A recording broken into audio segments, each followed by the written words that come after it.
Hi, I'm Tim Fergestad with Oak Street Assets. I used to do neuroscience research and follow traditional investment advice, but I got tired of the mediocre returns, tired of the volatility, tired of the overcorrelation of the stock market. Mainly, I was sick of other people profiting off of my investments while I took the risk. I wanted better returns and more control over my investments. Now I invest full time. And after many investments over many years, the question, what is the greatest investment, comes up a lot. There's a lot of options out there, and that's part of the problem. So I made this short presentation about it, and I hope it helps you. So what is the greatest investment? I have to start by quoting Benjamin Franklin when he said, the best investment is in yourself. Wholeheartedly agree. And that's what you're doing here. You're watching and learning about different asset classes. That's awesome. Alternative investments are where it's at. That's specifically what I'm going to talk about today is the financial investments. And there's a lot of nuances to this, depends upon your goals and so forth. We'll get into different characteristics of different investments. But first, I wanted to give you a nerd alert. I am an analytical type. There is going to be some numbers in here. Don't worry if I'm not going to go deep into the weeds on anything, but if you have any questions, please reach out. Happy to talk about it. For the most part, I'm a big real estate fan. I've done a variety of different investments, but you can participate and get the great returns and the great aspects of real estate passively. And that's a big part of what I think is great about this asset class. I do it actively and passively myself. Some legal disclaimers. First of all, this is for educational purposes. These are our experiences and our opinions. The data provided here is accurate to the best of our knowledge. We are not attorneys, we're not CPAs, we are not financial advisors. This is not an offering for an investment. We're just sharing what we know. Also, as always, previous performance is not indicative of future results. Please go ahead and pause this and read that disclaimer in detail if you like. So about the various investments available, there's stocks, bonds, public REITs, private real estate investments, venture capital opportunities, all have different attributes, right? Some of them cash flow, some of them are a good hedge against inflation. Some of them have a really high upside. Some of them offer liquidity, some of them do not. I wanted to highlight that column right there because it checks the most boxes on here. We'll get into the details of what it does and does not check in a little bit, but private real estate checks a lot of boxes anyway. So bigger scope picture again here of what makes an investment great. Is it the easy, low risk, small fruit you can get at the bottom of the tree, the low hanging fruit, or is it the big returns with a lot of risk, like venture capital investments, where there's a good chance you could lose your money, but there's for that small chance that you shoot the moon. So that's a very personal question. It depends upon your risk tolerance. And so largely when you talk about investments, we talk about risk-adjusted returns. More risk, more return, right? Bonds are on the low risk, low return side of this plot. And that's where most investments lie, somewhere along that line. However, I'd like to point out that private real estate is off that plot, and that's why it's very unique. So you get elevated returns for the risk associated with the asset. And those are called asymmetric returns. And that's what all good investors are looking for. They're looking for better returns than the risk they're assuming.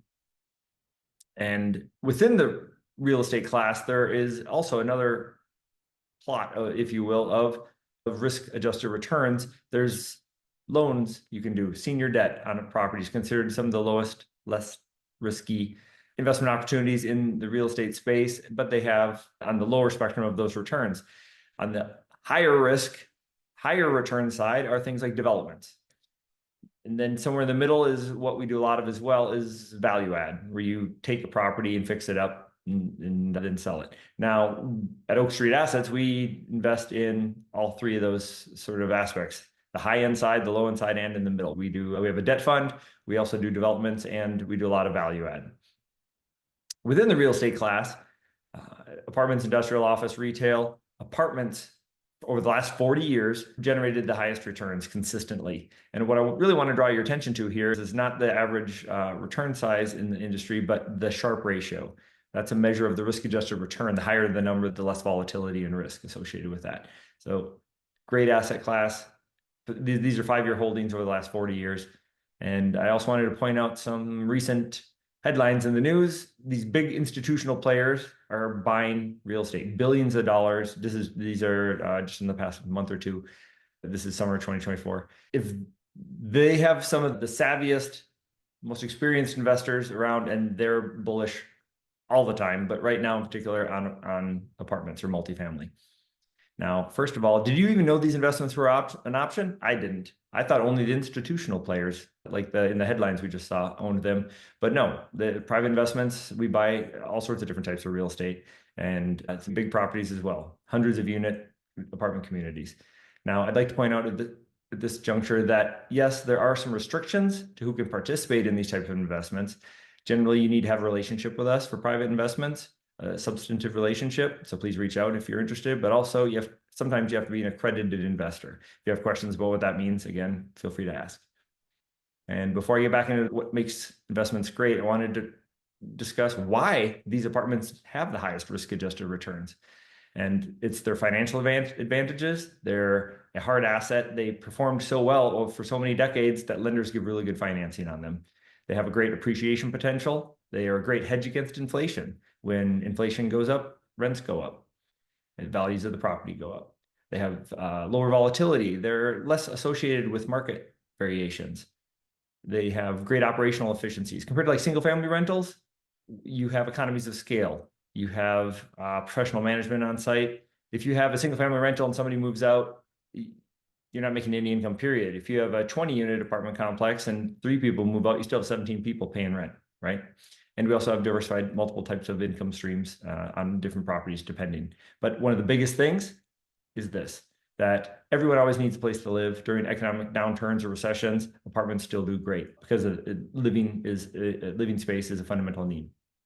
And moreover, apartment demand is growing. That plot on the left is just showing that people are staying in apartments longer. Turnover is down over the past 20 years. And the plot on the right is a vacancy over the last 20 years. You can see that in the average in the US is about half of what it was. It's been trending down, and that's largely a supply and demand issue.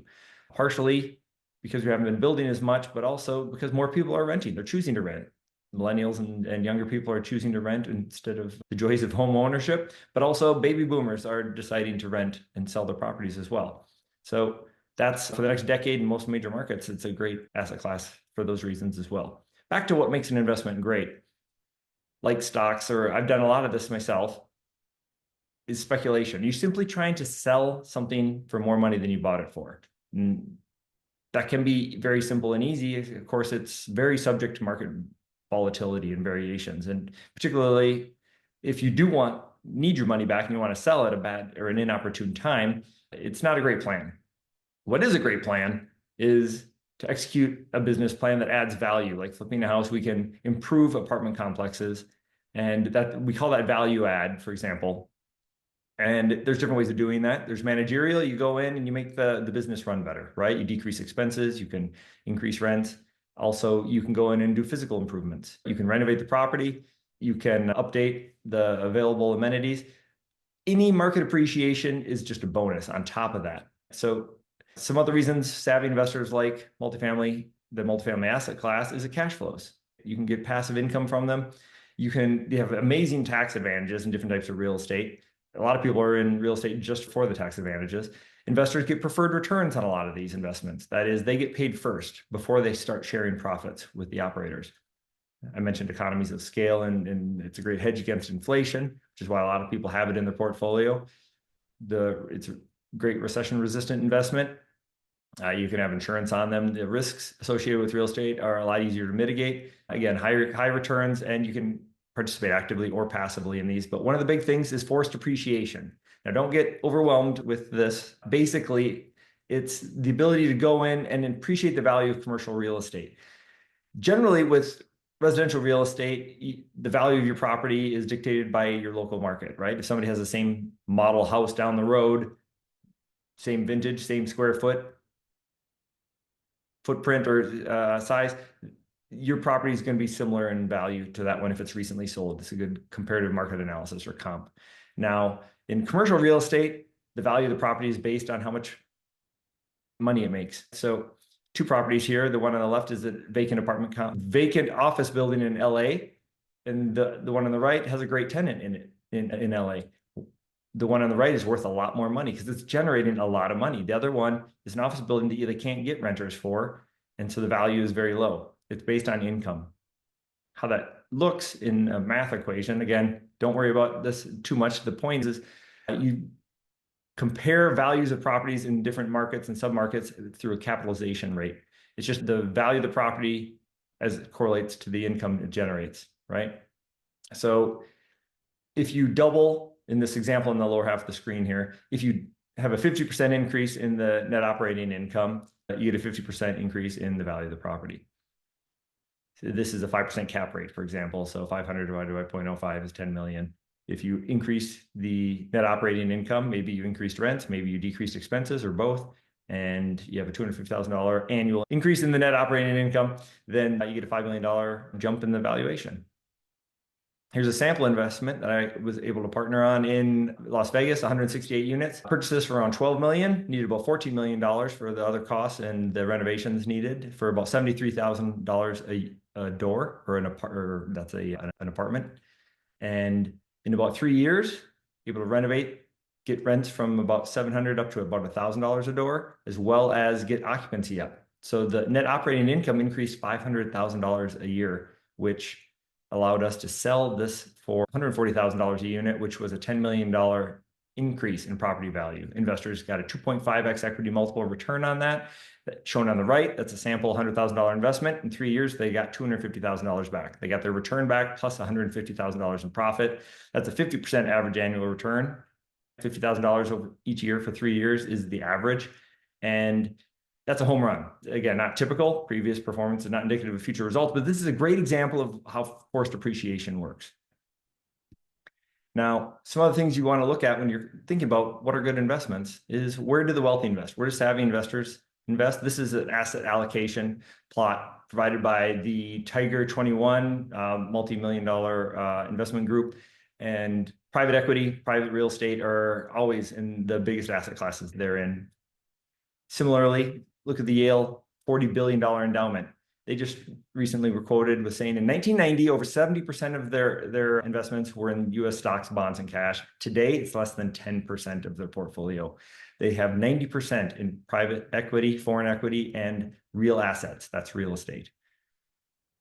Another quote, great one, 90% of all millionaires become so through owning real estate. Andrew Carnegie said this 100 years ago, but it's still true today. More millionaires have been created through real estate than anything else. It's the greatest wealth building vehicle on earth and continues to be today. So specifically the sub-asset class of multifamily investments, as you can see, has a lot of great attributes, great returns, diversification, non-correlated with the stock market, right? You can get cash flow, hedge against inflation.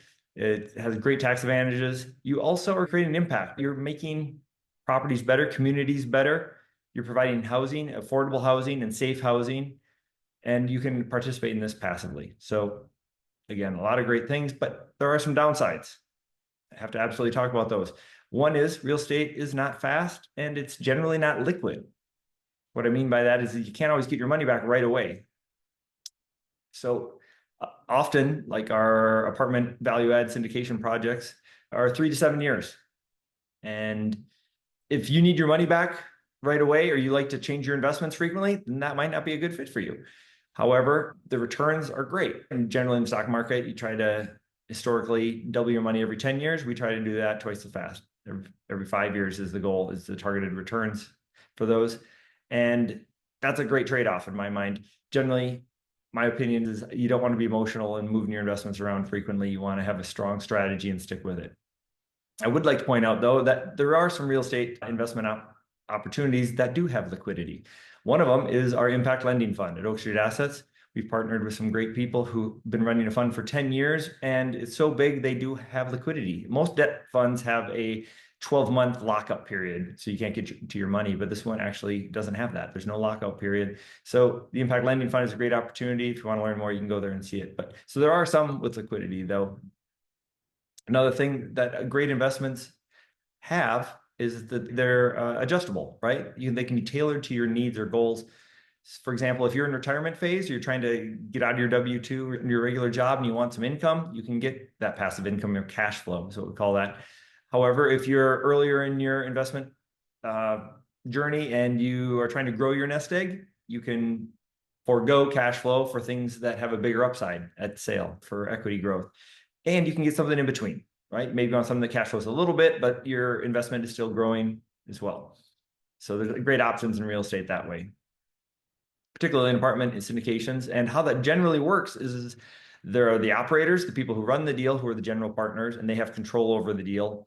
And then the investors are the limited partners. There's no control. That's another downside, but you also don't have to do anything. It's passive. So that's the trade-off for that. You're just a financier. You're putting your capital into the deal, and there's pros and cons to that. Some people want control, in which case this may not be for you.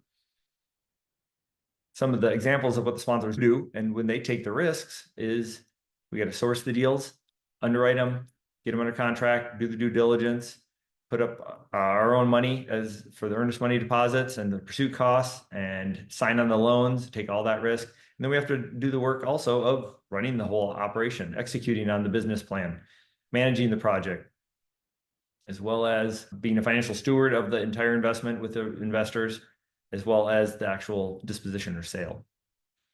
For the investors, the process is pretty simple. You initiate the analysis. For us, generally, you go onto an investor portal and get the information, review the investment docs, and if you like it, you reserve a spot, you sign the documents, and then you wire the funds, and then that solidifies your investment. Then you sit back, get quarterly or monthly reports and distributions, depending upon the investment, and then get annually a tax statement you can share with your CPA. Pretty easy. Some other offering considerations for investors are to look, in my opinion, the top is the most important, is to look at the team, the sponsors, the people who are operating the deal and offering the investment. Then you would look more at where they're operating. Where's this particular deal, the market or location, then the actual asset itself, then what's the business plan there? How risky is it? How involved is it? Do they have the experience for it? And then finally, the anticipated returns. A lot of people just look at, oh, what type of returns am I going to get? And they don't realize that the sponsor is not as experienced or they're in a bad market or something like that. I mentioned the sponsor is most important because a sponsor can work with a bad property, but a bad sponsor could ruin a good property. What do you think? Are apartment syndications the greatest investment? They certainly check a lot of boxes. And you can actively do this or participate passively. If you have any questions at all, please reach out. I'm more than happy to help. Also, you can go to our website and look at some sample investments or even see what current opportunities there might be available right now. And finally, we do have a free book. If you want to learn more about multifamily investing, please go ahead and scan the QR code, go to the website and check it out. Thank you for watching.